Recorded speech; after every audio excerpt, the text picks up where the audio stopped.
এখন আমি রান্না করে নেব ভেন্ডির ঝাল। তার জন্য ওভেনে কড়াই বসিয়ে দিয়ে দিয়েছি কিছুটা পরিমাণে সরষের তেল। তেলটা গরম হয়ে গেছে, দিয়ে দিচ্ছি এখন তেলের মধ্যে কিছুটা কালো জিরে ফোড়ন, দিয়ে দেবো টুকরো করে রাখা ভেন্ডি।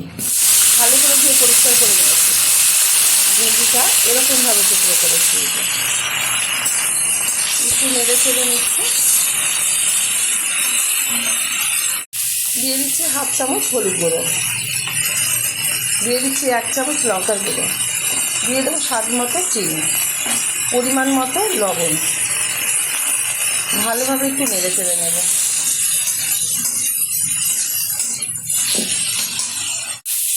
বেশ কিছুক্ষণ নেড়ে চেড়ে নেওয়ার পর দিয়ে দিচ্ছি এখানে সর্ষে আর পোস্ত পেস্ট করে রাখা। আবারও একটু নেড়ে চেড়ে দেবো, বেশি নাড়বো না, তাহলে কিন্তু পিচপিচি ভাব চলে আসবে। যেহেতু সর্ষে আছে, সর্ষে বেশি নাড়াচাড়া করলে যে কোনো সবজির সাথে তাহলে কিন্তু তার পিচো ভাবটা চলে আসবে। বেশ কিছুক্ষণ নেড়ে চেড়ে নেওয়ার পর দিয়ে দিচ্ছি এর মধ্যে পরিমাণ মতো জল। খুব অল্প পরিমাণে জল ব্যবহার করতে হবে, যেহেতু ভেন্ডি এমনিই নরম সবজি, সেই কারণে বেশি জল ব্যবহার করা যাবে না। আমার এই রেসিপি যদি আপনাদের ভালো লেগে থাকে, আপনারা অবশ্যই আমার চ্যানেলটিকে সাবস্ক্রাইব করবেন, লাইক করবেন, শেয়ার করবেন। আর গরম গরম ভাতের সাথে এরকম একবার ভেন্ডির ঝাল বানিয়ে খেয়ে দেখবেন, ভালো লাগবে। ঢেকে দিচ্ছি 5 মিনিটের জন্য। ওভেনের আঁচটা লো করে দিলাম, ঢাকনাটা তুলে দিচ্ছি। ভেন্ডির ঝালটা কিন্তু হয়ে গেছে। নামিয়ে গরম গরম ভাতের সাথে সার্ভ করবো। আপনারা কিন্তু অবশ্যই ট্রাই করবেন।